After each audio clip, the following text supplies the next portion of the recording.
Sebuah laporan menyoroti 3 kemungkinan skenario perang pada tahun 2022, dan menggambarkannya sebagai tahun yang mengkhawatirkan. Surat kabar Spanyol, El Salto Diario melaporkan.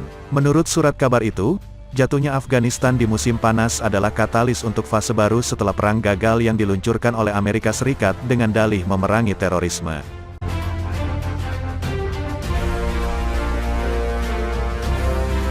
Tetapi fase baru ini bergerak menjauh dari tujuan perdamaian abadi, dan menghidupkan kembali hantu-hantu lama di masa lalu, melalui perebutan besar-besaran untuk menghabiskan sejumlah besar uang untuk anggaran pertahanan.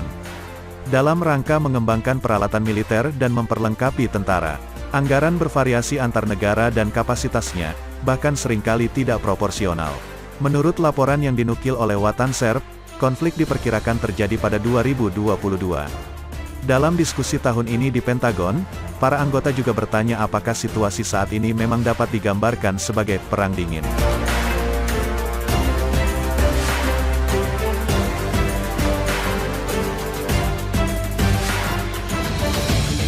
Dalam konteks ini, Gideon Rahman, komentator senior urusan luar negeri untuk Financial Times, baru-baru ini menerbitkan sebuah artikel yang menilai kemungkinan bahwa Amerika Serikat akan memulai hingga 3 konflik di tahun 2022.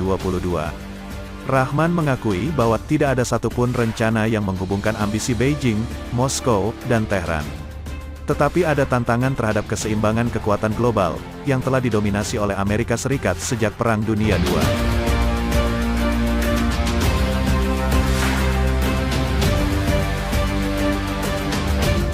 Dalam konteks terkait, penguasaan Laut Cina Selatan dan Taiwan, salah satu konflik yang berlangsung lama di abad ke-20, adalah skenario konflik yang paling mungkin terjadi.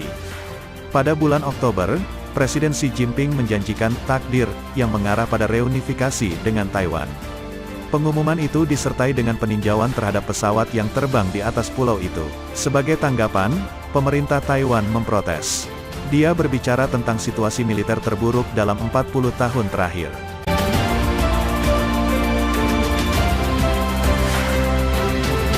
Amerika Serikat, melalui Menteri Pertahanannya, juga telah menyatakan bahwa latihan tersebut tampaknya merupakan ujian dari invasi skala besar ke Taiwan. Sumber pro-Barat mengatakan bahwa Tentara Pembebasan Rakyat, TPRA, telah memperoleh kemampuan militer untuk memblokir dan mengendalikan Selat Taiwan.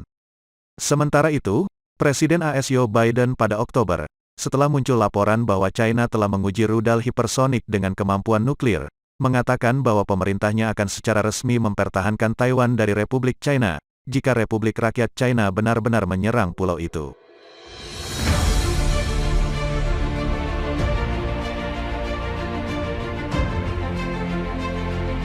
Setelah kekhawatiran Amerika Serikat dan akhir yang menyedihkan dari perang melawan teror, yang melihat kembalinya Taliban ke pemerintahan Afghanistan. Perhatian berikutnya di Timur Tengah adalah pemulihan perjanjian nuklir dengan Iran, yang ditarik oleh Trump pada Mei tahun 2018. Pembicaraan di Wina, Austria, pada bulan Desember berusaha untuk menghidupkan kembali perjanjian sebagai cara untuk mencegah Tehran mengembangkan bom nuklir. Iran masih menjadi penandatangan Traktat Non-Proliferasi Nuklir, tetapi hanya mewakili posisi kompleks industri militer terhadap negara yang dianggap sebagai pusat poros perlawanan.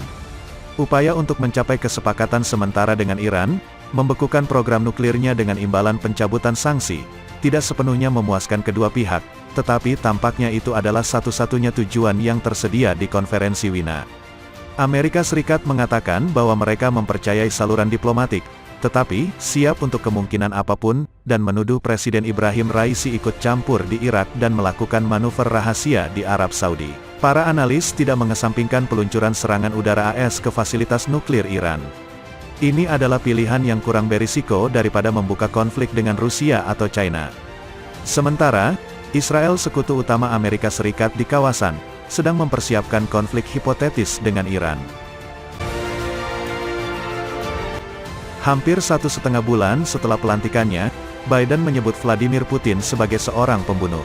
Namun, kedua pemimpin pada akhirnya berbicara melalui telepon untuk membahas berbagai masalah, dalam 2 panggilan telepon yang bertujuan untuk mengurangi ketegangan yang meningkat di perbatasan Ukraina.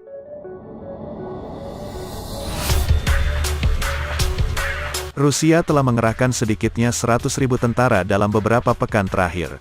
Selama berminggu-minggu, Pentagon telah menilai kemungkinan bahwa Rusia, pada awal 2022, akan memutuskan untuk melintasi perbatasan untuk melindungi warga Rusia, yang menurut pemerintah dilecehkan di wilayah Donbas, Provinsi Donetsk dan Luhansk. Konflik meletus sejak pergantian pemerintahan di Kiev pada 2014. Namun, Panglima Angkatan Bersenjata AS, tidak terlalu profetik dalam memastikan tanggapan militer terhadap Rusia seperti dalam konflik hipotetis atas Taiwan.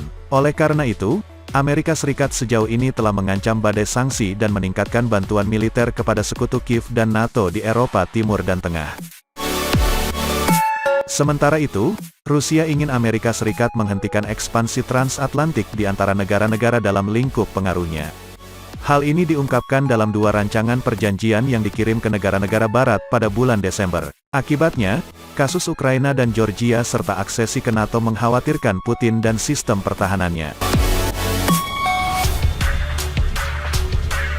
Di sisi lain, Jens Stoltenberg, kepala NATO, mengatakan bahwa organisasi itu tidak pernah menjanjikan non-ekspansi di sekitar Federasi Rusia. Putin telah mengindikasikan dalam beberapa hari terakhir bahwa Mikhail Gorbachev telah menerima jaminan bahwa ekspansi ini tidak akan terjadi.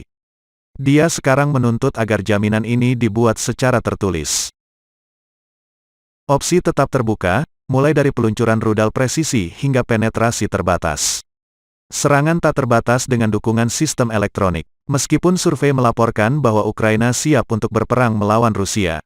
Namun, tak perlu dikatakan bahwa Ukraina tidak memiliki kapasitas untuk melanjutkan perang dengan Rusia.